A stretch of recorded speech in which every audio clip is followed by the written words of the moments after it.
and welcome to the Huddle Breakdown. It's me, Laura. I'm joined as always by Alan and James. James, a little bit of background for everybody. Just before we went to record, we had to clear up some of the storage because we've actually maxed out our storage with over 50 hours of spreadsheet shagging greatness. Yeah, puts it into perspective. We just started using this platform back in June. It's already 50 hours of garbage being put out into the out to the curbside. So yeah, had to clean some stuff up in order to record our new thoughtful input. Alan, are you ready to refill the library once again? Oh yeah, we're locked and loaded. In fact, in 7 days it will be the anniversary of our new service on Substack. All the bringing together and forming the Huddle Breakdown ecosystem and universe. So thank you to everybody really who subscribed in that time. It's amazing. I can't believe it's a year, or it will soon be a year already. So yeah, amazing. Yeah, we really do appreciate it. Everybody that we run into or talk to or see on the message boards and in the chat rooms and stuff like that. Your feedback is always very positive. You guys have really created a very pleasant community of listeners and readers, which can't always be said about the Celtic report at large. But the less said about that. Alan, before we move on to, obviously we're going to talk a little bit about the Kilmarnock game, and we're going to get particularly James's thoughts on Wilfried Nancy after a piece that he published today. But we thought we'd do a little bit of a retrospective on the Midtjylland game, because to paraphrase what you said before we started recording, it was even worse than you thought once you actually reviewed the entire game. So what was your I wouldn't say overall thoughts, but I mean, what was screaming out at you from watching that game? Yeah, so when we did the podcast on Thursday, I had kind of half watched 20 minutes of it in the pub and then skimmed through it very quickly before the podcast in a true professional style. So I hadn't really, it was such a difference watching it for the first time, certainly live, and then going through and analysing it properly. Honestly, it's a very different experience. You get a very different perspective on it. I didn't realise quite how abysmal it actually was. I would say it was as bad as the Dortmund game last year in terms of a calamitous way set up a team in that context against that opposition with those players. It was disastrous. And Rodgers we forgave in the end because he didn't do that again, and we were a lot more compact and defensively sound in the way we set up in the subsequent Champions League matches, and obviously got through the group stage. So all was well. I mean, it was that bad that if you did that again, I'd be wanting to get rid of you. Honestly, it was that bad. So I think, to me, the warning signs had been there in the League Cup semi-final, because Celtic had failed to control a game against 10 men, against not a good side. And whilst I do give them credit for being front-footed, playing two up front, and trying to get the ball forward quickly, and they had a few shots from outside the box, they created a few chances on transition, fair enough. But when you're playing against 10 and you're a team whose skill set is control, you should be seeing that game out, and you shouldn't be getting all the drama of extra time and late penalties and all that stuff. So the warning signs were there. So Midtjylland are a side who 3-4-1-2, but they're a team who thrive on sort of chaos ball. They want to get the ball forward. It's a very German way of playing, if I can put it that way. Lots of direct play, lots of powerful fast forwards, lots of running at people directly, lots of getting crosses in, all that. And we essentially played into their hands by stretching the game to a ridiculous degree, which does our team no good at all. And especially the main victim of this was Callum McGregor, who was, if you wanted to say how would people mark Callum McGregor, and other teams in Scotland especially try to find ways of nullifying Callum McGregor. Well, if you set your team up like that, you can nullify him yourself. The opposition don't have to do anything at all, because the ball's just sailing over his head and then coming back again, and then he's in midfield with all this space around him because the game's so stretched because you've gone early. Oh, by the way, up to like a target man who I don't know whether it was I don't know Johnny Kenny very early days, but he wasn't holding the ball up. You're not going to expect Tinecki, and who was on the was Maida on the right. They're not exactly going to hold the ball up either. So the ball's not sticking, and then by going as direct as you are, you're just creating this huge space in midfield for them to to play this, plenty of space to play this verticality.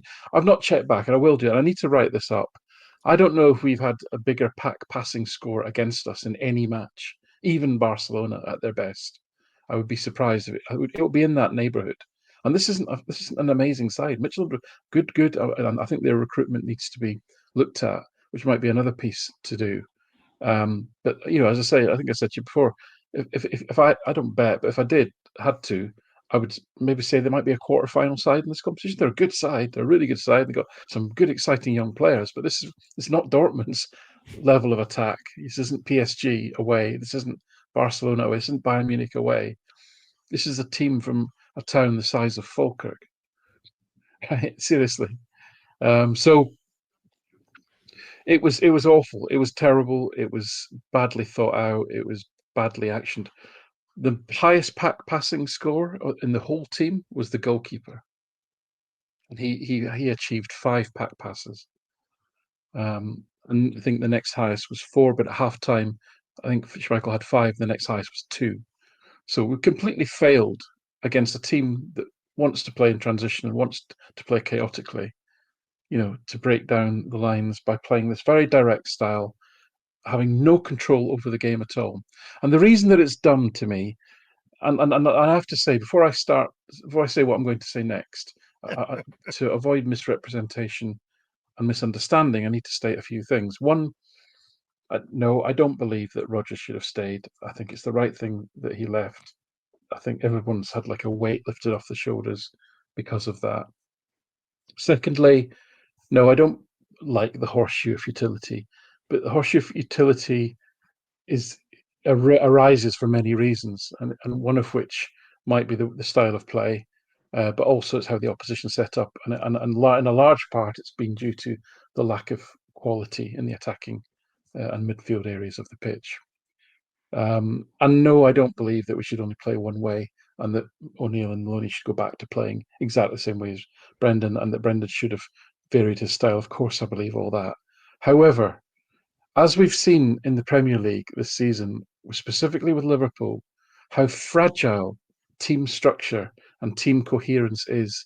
The impacts of losing Trent Alexander-Arnold, which everyone thought, oh yeah, but he's a terrible defender when people are running at him and what have you. Yeah, he probably is on a relative basis, but he steps up into midfield, and in the midfield provides that that solidity to stop against transitions. But when you buy 2 flying fullbacks and then try and fit in another array of players like Florian Wirtz, so you really want to let him have the freedom of the pitch.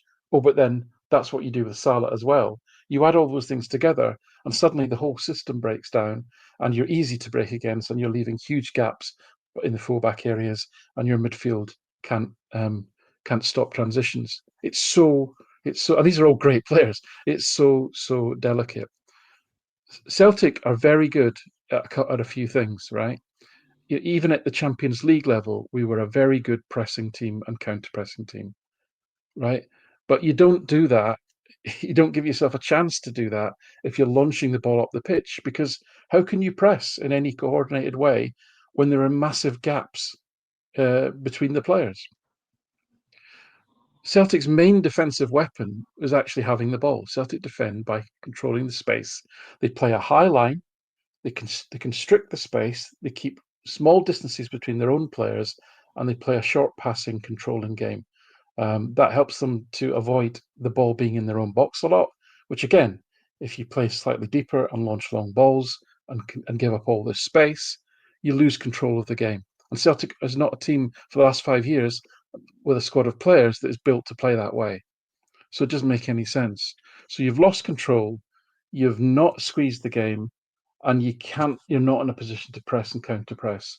These are all the strengths of this team. I'm not saying that Rodgers shouldn't have had more variety in his playing. I'm not saying we couldn't have been more vertical at times. I'm not saying there weren't tweaks he could make to the system. I'm not saying all of that. But why do you throw away all the things you are good at, on the altar of, we must get the ball forward quicker, or we must get the ball into the box? What the manifestation of that, when it doesn't get executed properly and you're playing a team that thrives in that kind of match, is what you saw on Thursday night, which was an absolute battering. They took off all the best. They took their 3 attackers off at 58 minutes. They rotated their whole squad. They basically, they all take the foot off the gas. It could have been 6 or 7. It really could. And the penalty late on just kind of distorts the XG completely, right? This was a battering. And it really came down to forgetting what Celtic are actually good at. You can't throw the baby out with the bathwater. You've got to have a structure and a platform on which to then implement your own ideas. Now, on the positive side, we'll come on and talk about the Kilmarnock game, and I thought that was a lot better. But again, Kilmarnock at home is not away to Midtjylland. It's not a League Cup semi-final derby, and in those 2 matches, there's been, if I'm being kind, severe missteps in tactical setup. And so I'm not saying I'm not massively fond of Martin O'Neill. I'm not saying I'm not massively fond of Sean Maloney. Love them to death. But you have to judge them on their performance. And those 2 games were simply not good enough. Yeah, James, I think most of us, despite what Tom English decided to write last week, most Celtic supporters would say, while they've enjoyed a little bit of nostalgia and a little bit of just comfort from having Martin O'Neill there to steady the ship a little bit, I don't think anybody was suggesting for a moment that him and Sean Maloney would be any kind of a long-term solution, much less Martin himself. But I think the Midtjylland performance probably put the nail in the coffin of anybody who had those sorts of ideas. One would hope so, although before we started recording, I saw reports that O'Neill's going to meet with Desmond as far as timeline, and we'll see what the extended nature or not. One would have hoped if there was a signing for a new manager to take place over the international break, it would be ready and rocking pretty quick.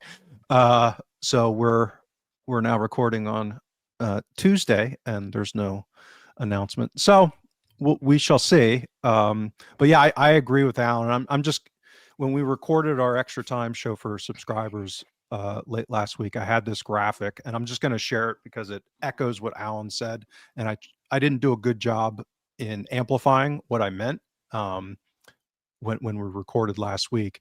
So this is and again, I know this is small. A lot of people aren't going to be able to see it. If you're listening, you're obviously not going to be able to see it. But basically, it's the difference in 2 metrics: touches in the box.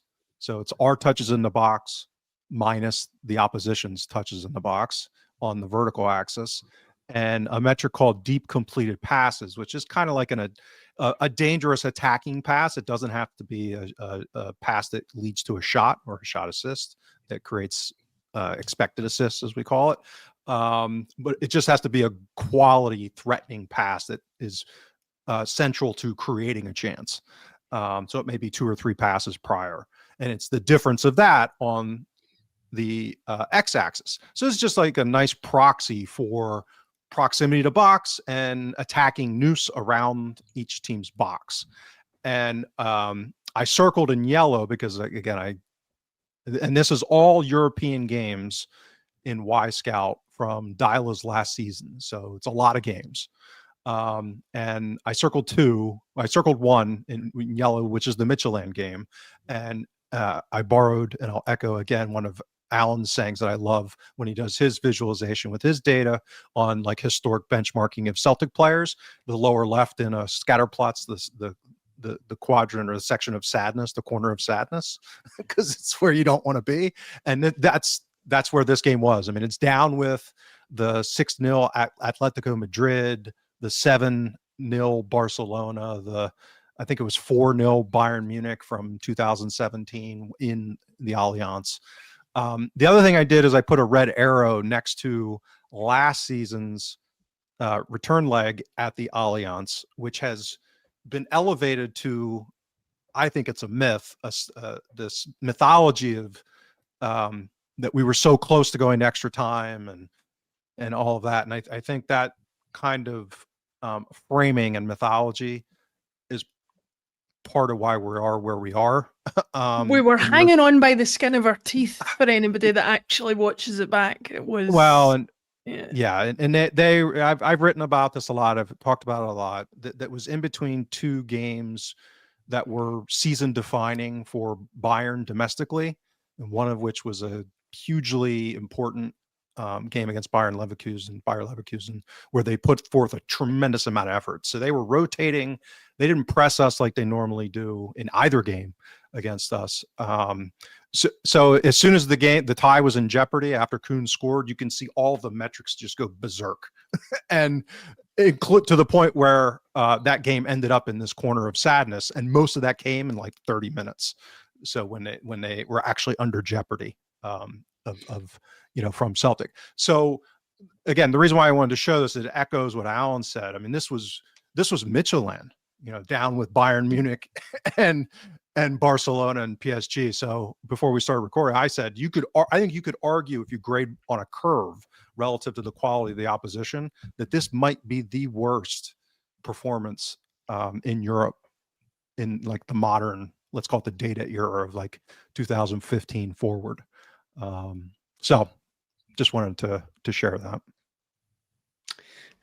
All fair. And I think for anybody who wants any further analysis of the Midtjylland game, obviously go back and see the guys' thoughts on Huddle Breakdown Extra Time on Thursday. And also, I think Alan's itching to break that down in a little bit more detail in written form. I'm just conscious that it'll be an unpopular opinion, and therefore I'm happy to justify it by writing it down. So yeah, we can all look forward to that. And if you're not already, then get subscribed to the Substack at huddlebreakdown.com to see that and other content. Alan, let's move on to a little bit more positive times. What I always like to do when we have a good result like the one we did against Kilmarnock 4-0 on Saturday, is come back to you guys and say, in your opinion, was the score flattering, or what did you make of the performance and how it measured up to the score? Yeah, no, listen, this was better, but again, first time this season that Celtic has scored a goal in the first 10 minutes, and so that early goal makes such a difference. Everybody can relax a bit more, and the team can exert control without necessarily taking as many risks. So no, it was fine. It was, I would say, if you look at the 75% possession, 632 completed passes, that's about 200 more than against Falkirk, where there was almost like a sea change, a massive change in style of play, which was fine against Falkirk. You could play that way, and you could still score 4 goals because that's the nature of the SPFL. I mean, just look at the European coefficients. Objectively, Scotland is not a good league, right? I think we're 33rd or 34th in the table of coefficient points collected by Scottish clubs this season, which is less than Gibraltar and Armenia, I think. Have a look at Gavin's Scotland's coefficient site, but it's grim as hell. So objectively, it's not a good league. So that's what I'm saying. Martin O'Neill, Sean Maloney are not going to be judged by beating Kilmarnock 4-0, 4-0 at home. They're going to be judged on the games, as we said. Having said all that, I would have said that there have been some learnings, which is great, and that this is a far more. I would say they got the balance between verticality and control a lot better. And I just want to show you something. It's the average pass network. It's just from the first half. Most passes tend to be in the first half, and it's more indicative of what the shape. It's when teams tend to be more structured in their shape, if you like. And what this is showing, and apologies by the way for those who struggle with white backgrounds. There is a dark background I've borrowed these from StatsBomb, I'll be honest. There is a dark background option, but you cannot see the lines. If I use the dark background option, there's a trade-off, I'm afraid. So I've stuck with the white backgrounds if you want to actually see what's going on. So on the left is the pass network from the first half against Kilmarnock at the weekend, and on the right is the first game of the season against St Mirren. Celtic struggled under Brendan Rodgers to Luke McCowan 90th minute goal. And what I've done is I've lined these two things up on the halfway line. So the fact that they don't look parallel or symmetrical, or whatever, is deliberate. They're lined up on the halfway line. So there's a few things I want to call up here. One is, I don't know why, but this season the defensive line had dropped back about a metre and a half over the last couple of seasons, where Celtic had one of the highest lines in Europe. And against Kilmarnock, as you can see, we just kind of pushed up again. So that was good. That might be partly due to having Trusty in the team with his pace, allowed the team to move that a little bit further up the pitch. And you can see also the difference in Adam Ida, whose kind of average position is on the edge of the box or not even inside the box, and Johnny Kenny's is on the penalty spot. So that's progress in terms of having a striker getting into the box, and Kenny had a few shots actually from that position. So everyone's pushed up a little bit. The exception is probably at right back, but then you've got Jamal Simpson-Pusey, who's really a centre back, and I don't know if he's ever played right back. I don't know, but if he has, he's not played many professional games in his life, so that's a new role for him. And I thought he was okay. I thought he was pretty competent actually, and but played very safe. So he wasn't particularly pushing up that high. And Maida in front of him, as we know, Maida's not a ball-hungry winger who's constantly making runs in behind. So it was a bit of a bit of a desert there again on the right-hand side. So again, most of the play came down the left. But so that's all good, getting the players slightly high up the pitch, pushing that defensive line further. But the thing that I really wanted to highlight, and it may not be terribly easy to see, is that the one thing that I spotted the team doing is, rather than, if you look on the right hand side, the connections are almost like dot to dot to dot to dot. We kind of pass to the next player along, and we associate this with the horseshoe, and we kind of rotate the ball around the back and then rotate the ball back round again. What was evident against Kilmarnock was that we were when we were passing, let's call it more horizontally or more square passes or slightly forward, we were missing out a man. We were always missing out a man, and we're going to so it wouldn't be Trusty to Scales, it would be Trusty to Tierney. It wouldn't be Scales to Trusty, it would be Scales to Simpson-Pusey, or Scales to McGregor maybe. So we were always missing out a player, and I thought that was really smart, because it was a way of saying, right, hopefully, this is what I'm hoping. I'm attributing the monologue went something like, that was a disaster on Thursday. We can't just bang the ball forward like that. But what we can do is we can change angles quicker. So rather than be rather laboured about passing it around the back in 4 passes, do it in 1 pass, or no more than 2 passes, and then that shifts.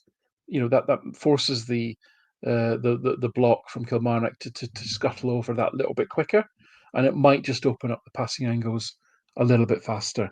So the passing network is a more convoluted set of lines, is how it manifests itself in the Kilmarnock game, versus quite a sort of rigid, sort of simplistic network against St Mirren, which is fairly atypical of a Rodgers team struggling to break down a low block, as was the case in that St Mirren game. So having eviscerated them for that Midtjylland performance, I do want to give credit that there was a tweak. There was a couple of tweaks, playing higher up the pitch, but just moving the ball a little bit quicker, but horizontally rather than vertically, and that just kind of opened up more angles, I think, for the team. So I'm okay with that. I think that's good. That's sensible. We weren't up at the 700-800 passes. We were just over 600. So I felt, and again, context, game state is everything. Early goal changes things. There was no tension there, and to score again after half time within 5 or 6 minutes, it just relaxes everyone. So you can do that.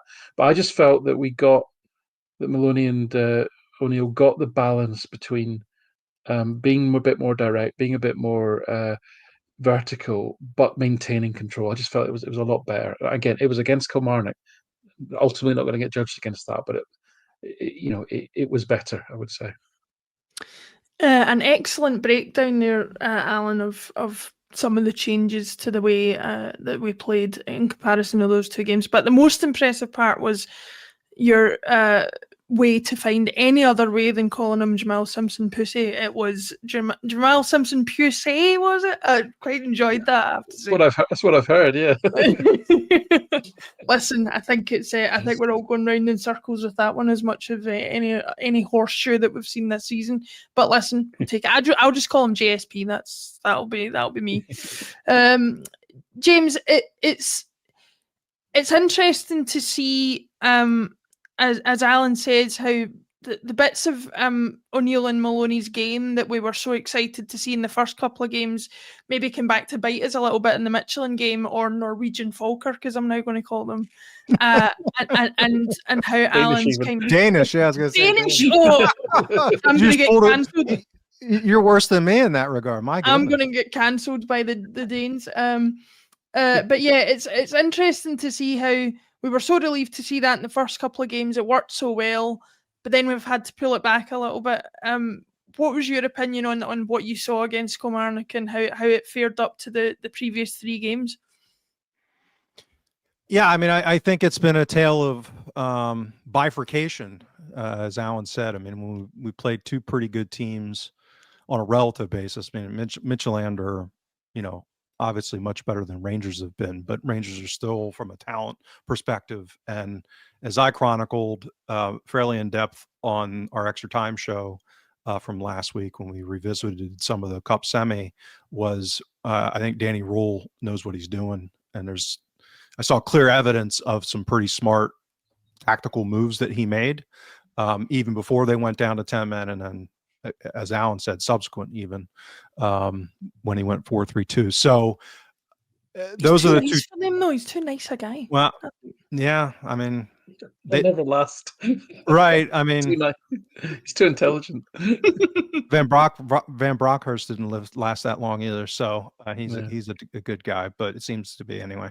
So yeah, I and then you have the opposite of that, which I think Falkirk are very well coached. I think they've been a very good side, but the way they play is very difficult to scale up against us, kind of like Ange Ball was for us against Real Madrid. I mean, it's just, we always talk about styles making fights analogy. So I think that was tough for them, and we played fine, and it just was a tough matchup for them. And then, we talked about this in the preview segment that we did in Extra Time last week, that Kilmarnock have been a bad team so far this season. One of the worst in the league. Kind of Alan slotted them right around like 9th, 10th area for vast majority of metrics. And that's even before they play us in this way at Celtic Park, which is, again, inherently a tough matchup. So they are not a team that is going to take advantage of the transaction opportunities. So this is the one thing I've been railing on forever, is that one of the reasons that we struggle in Europe is we don't identify how vulnerable we are, particularly in transition. That's been a persistent issue, particularly under Neil Lennon at times, particularly when we had an older midfield like with Scott Brown, is just being really vulnerable to counterattack and transition. And domestically, with this level of an opponent who's not playing well, they just squander those opportunities. So you see ample space at times, and then they just don't really do much with it. So I think that was an element to the game against Kilmarnock, but we played fine. Like I agree with Alan. Like there were some tweaks, and it was better. It's just tough to attribute how much of it was due to Kilmarnock not being very good, not presenting anywhere near the intersection of skill and athleticism that Midtjylland does and did, and versus some of our players having better days. And I agree with Alan. Like my fondness, and we'll see now, unfortunately, with the continued soft tissue injury issues, we might get to see Inamura now. I don't know. As the card-carrying president of the fan club, one of the things I pointed out with the little bit that he played over the summer is that he's a guy who will wipe out 2 or 3 players, not play that ticky-tacky Rodgers, horseshoe of death pass and zip it, 40 yards to the guy who's open and cause that defensive shift in space. So Which I was wouldn't surprise me if that was such a big reason why he's been dropped, because of the way Rodgers wanted to play. So it'd be interesting to see if that very skill of his is what brings him back in. Yeah, there could be an alignment there. I don't know who else is going to play it at left back unless we're going to flog Tierney for 95 minutes a game. But that, more importantly, was, as Alan said, it was noticeable that we were doing more of that. I worry that the personnel that we have, absent someone like Inamura, we haven't seen enough of JSP. And I don't think it's realistic to expect him to just start whipping passes from the right back spot. I had looked, I think he's, and this includes like under 19 minutes and Premier League 2 minutes that is in Y Scout. They have him coded for like, I think 160 minutes at right back at those levels. So definitely not at a senior level. So he's effectively not played at right back. So to expect him to come in and play those kind of zipping balls, I think is, unrealistic. So against a better opponent, even a team, like we're going to see on December 7th, I think it is, in a huge upcoming game against Hearts. Yes, it's at Celtic Park, but the one thing, and I've been critical of a lot of decisions that Derek McInnes has made so far at Hearts, but one of the things he has them doing is they press and counter press like effective lunatics. I mean, that's like the Cammy Devlin reason de taunt is running around and counter pressing, and it's off the charts. Like, they're really doing a good job of that. So having our guys trying those kind of a pass in that kind of circumstance with the players that we have that maybe aren't that good at it, but against Kilmarnock, they get away with it. Guys like Trusty, who generally aren't good in that phase of the play. So we need to see more, is kind of my long-winded way of getting around to it. I don't think this was the place to stress test it. But I echo what Alan said, that there were encouraging signs if we have the players that can perform doing some of this stuff, which is a big if. Yeah, one of the big ifs around the immediate future of the club is whether Martin O'Neill will still be in charge come the end of the international break. He was spotted watching a St Mirren game with Martin Fotheringham, and they are our first opponent after the international break. So that would suggest that maybe he's just being extra cautious, but maybe he will be in post.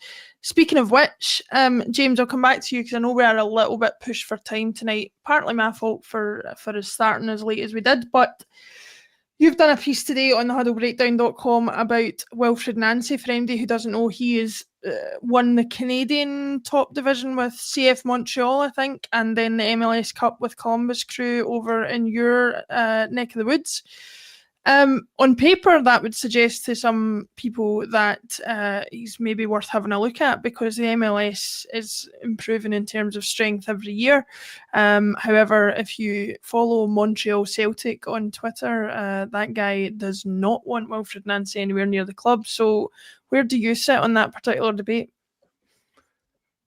Well, I have a process that I use to try and analyze managers, and I used I wouldn't say I developed. I mean, it's nothing. I'm just stealing everyone else's ideas basically and putting them together in my own kind of framework. And the first time I attempted this was when we everyone got shocked. Who the hell is this Ange Postecoglou guy? And the initial response was mostly similar to what we're seeing on Nancy. And I'm not drawing a parallel between the two, by the way, other than the response. I'm not saying that Nancy's as good of a coach. I'm not saying that his CV is anything like Ange's was. He's much younger, well, not much younger, like 8 or 9 years younger than what Ange was when he came to Celtic. So I'm simply saying that most people have no idea who he is.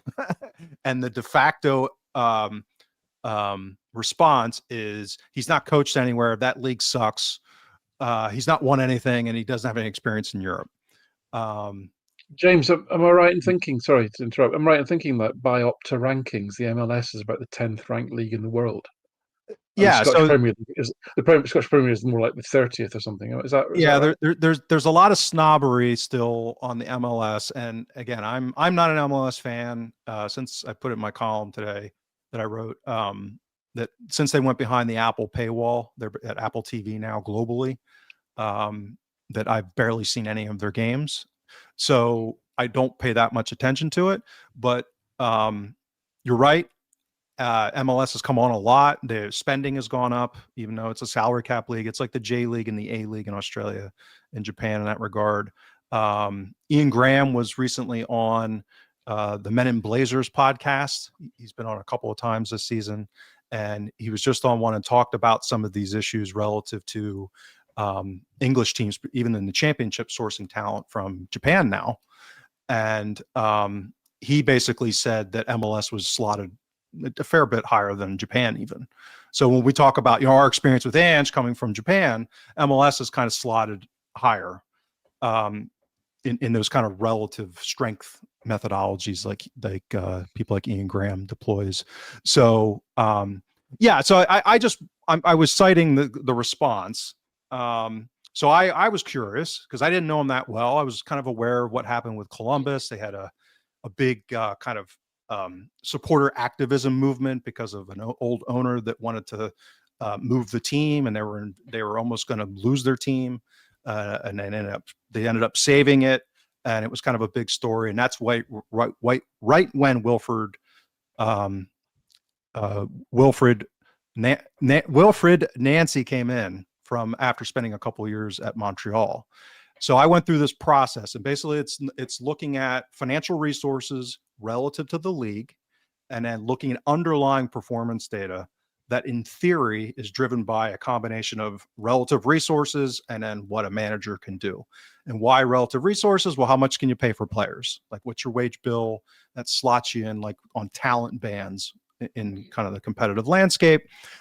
It led me pretty well on Ange within like 48 hours of the news breaking that we were hiring Ange, when most of the people were going, who's this idiot?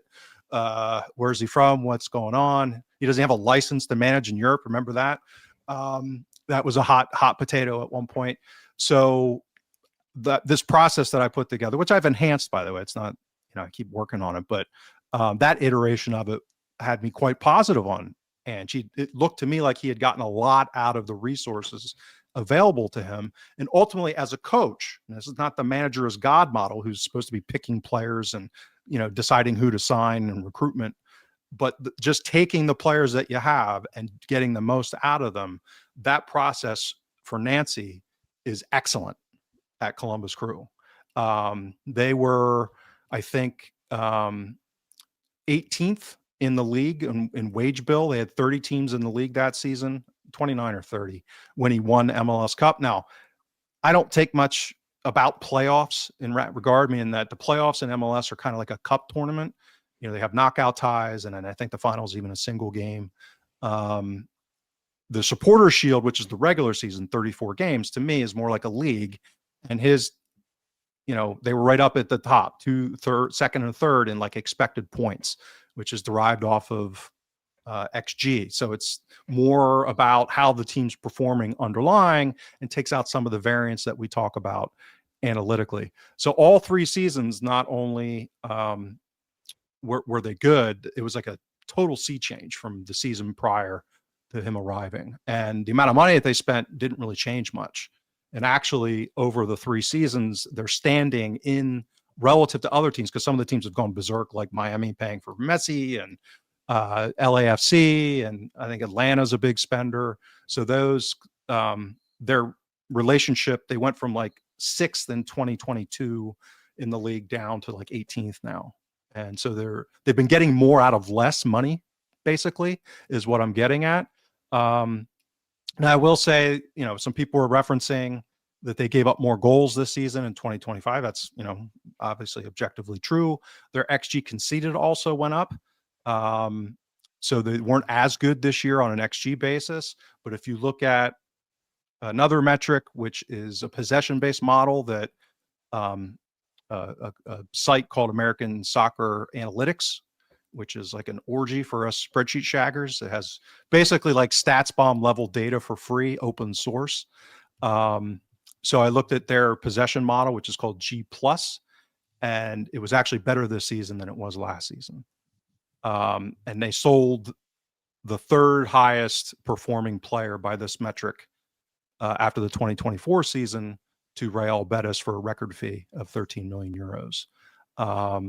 So that obviously, when you have turnover, you're going to have some issues and kinks on particularly on chance creation. That's where, or chance suppression. So I think the basic infrastructure of what he's done there looks really impressive. So that's him as a head coach.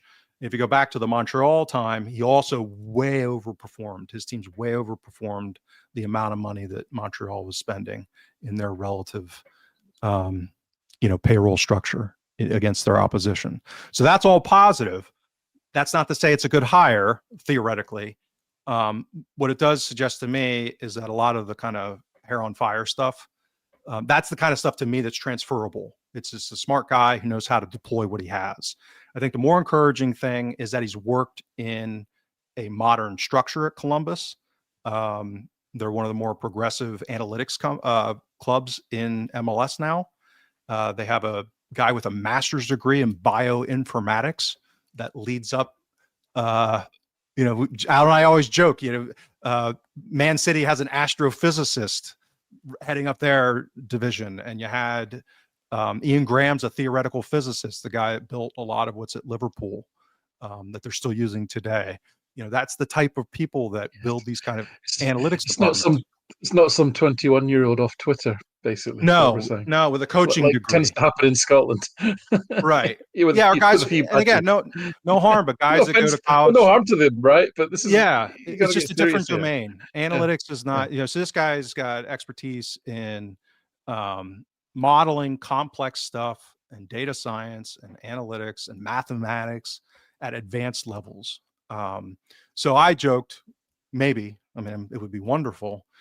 This is the smart way that clubs have caught up in sports when they've been behind the analytics adoption curve, is you just go hire somebody else's team that's really doing a good job. So the idea that Celtic can't afford to buy the head of analytics at Columbus Crew and bring him along with Nancy, that would be a way to kind of really push ahead the club and bring in some intellectual horsepower into what I've been able to, from my seat, looks to me has been an issue that's been kind of bereft in the football operations department. But this all comes back to ownership and the board and culture, and there has to be a decision that this is the path that they're willing to go down. But having a manager who's open to it, embraces it, and knows how to use it, we didn't have that. That was not Rodgers. That was not Ange. So that would be a step forward in hiring a manager who's more on the front foot in leveraging these more modern tools at their disposal, like taking long throws when you've got the personnel to enable it. Those kind of things that everyone's hating now, but there's a reason these teams are doing it, is because it works.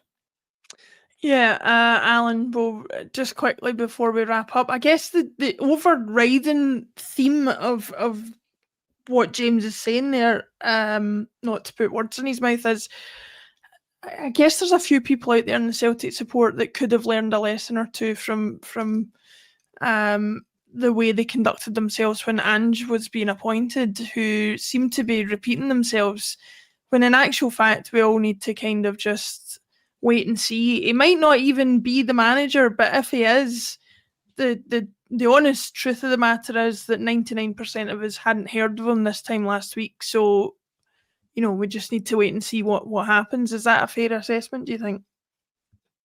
Yeah, no, it's reasonable. I'm, as people may have picked up or not, really not engaged with this topic because, rather grumpily, I just take the position that we will get who Desmond wants us to get, and therefore discussing it might be interesting in an academic basis to some extent. And James's work was excellent on that in that regard. But at the end of the day, the autocrat will decide, and we will just put up with it. And do you know what? We might get lucky, and we might not. And once someone's appointed, I might sort of look into it through that lens of, does this mean we're going to get lucky, or does this mean we might not get lucky? That's all very nihilistic, I appreciate. But, this guy, for a start, from what James has said, sounds to me like he's used to working under a very modern sort of head coach model. Celtic's never had that. So that's a big change. So how's that going to work? We don't have a director of football. The head of scouting has just left today, Lefebvre. So what's going to happen on scouting and recruitment? There's a gap there. We have a CEO and finance director who seem to be, running all the sort of transfer business, who daren't do a thing unless the de facto owner tells them they can. Complete paralysis. So how's that going to work? How is he going to interact with those guys? Right? All these questions in my mind that could irrespective. The guy could be a brilliant football coach. It doesn't matter. Danny Roll, as we've talked about, is an intelligent guy and clearly a good football coach. But if you don't give him good footballers, he's going to fail. It's as simple as that. So we don't have good footballers, by the way, at the moment in general. We've got the best squad in the country, I would say, but half of them are injured. But so you can bring in these people, but unless the whole thing works together seamlessly, and everyone's roles, responsibilities, etc., are clearly defined, and everyone's comfortable operating within that, it's more than likely going to fail. I mean, all the talk about the guy Knutsen from Bodo Glimt. I mean, the reason that Bodo Glimt is successful is because the whole club is organized on a consistent basis. Everybody knows what they're doing, and they all execute to a plan. There's no magic. There's no Bloom database there. It's just people who are well organized with a vision and structure to deliver to a plan, and they stick to their plan. And when their players leave the club, most of them don't succeed. Would the manager be any different when you remove him from that position of having this ecosystem where everything functions really smoothly and everybody knows their roles and nobody steps on each other's toes and everyone understands their roles and responsibilities, and you put him into Celtic? Is he going to succeed? We might get lucky, but I wouldn't be confident about that. And it's the same with this guy. It sounds like he's got an amazing analytics department behind him. He's obviously got a director of football above him. I don't know how their transfer model operates. The MLS is different anyway, I suspect. So how is he going to function in the shark pool of modern football transfer business that the MLS is a little bit insulated from? In Europe, does he even know any of the players? What contacts does he have? All these things. So to me, it's interesting, but as I say, we might get lucky. That's the best I can give you. Yeah, if I can amplify one thing that, since Alan brought up Bodo, because I've been looking more at Knutsen, revisiting him with the rumors, and I think he was the bookie favorite at one point. So people have been talking about him. A lot of people have him as a preference, which I understand. I mean, Bodo Glimt's been an amazing story. But I did some more poking around on Bodo Glimt because I was, more aware of that story than I was of Columbus. But I came across the fact that they weren't using any kind of like advanced data analytics in their recruitment until 3 or 4 seasons ago. And guess how it started? 3 university students approached the club about developing a machine learning algorithm to identify recruitment targets. And the director of football, not Knutsen, director of football said, that's a good idea. Why don't we do that? So where is that? Back to Alan's point about culture being progressive and thinking, hey, 3 college students, what do these idiots know? Right? Can you imagine 3 college students going to Celtic and say, hey, Brendan Rodgers, I got an algorithm for you? I mean, come on, it's not going to happen. So that's speaks to even a club that's been as successful at what they've built, we're still kind of a little devoid in a very important area. And how it came about was what? Luck. It was kind of luck. It wasn't some strategic thing. 3 students came to them, and now they're smart enough to take it, but take the opportunity. But even, and none of that had to do with Knutsen, by the way. He's been central in the academy, on coaching and youth development, all of that, very much so. But so again, the idea he's going to take that piece of what he does, which is very important, and be hugely successful in Bodo, and transport that into Glasgow at Celtic and think that it's going to be replicable. Maybe, but I joked on X, if you're going to go down the Bodo Glimt, honestly, just buy the whole club, buy all the execs, all the software, all the relationships, all the intellectual capital. Just buy the lot and get rid of the ones we've got. That might work, but even then, right. If Desmond decides he doesn't like them, we're all screwed anyway. Yeah, it's almost as if you can't. I was trying to find some sort of Honda Civic Ferrari analogy there, and it just wasn't coming to me. It's been a long day, but yeah, I mean, it's going to be a long and arduous process, I think, before we find a manager. And as you say, even if we do, the club will remain the same. So yeah, who knows?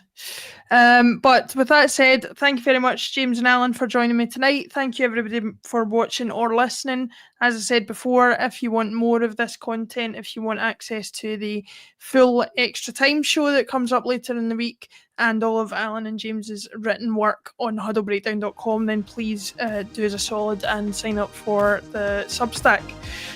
James, Alan, thank you very much, and we will see everybody next week.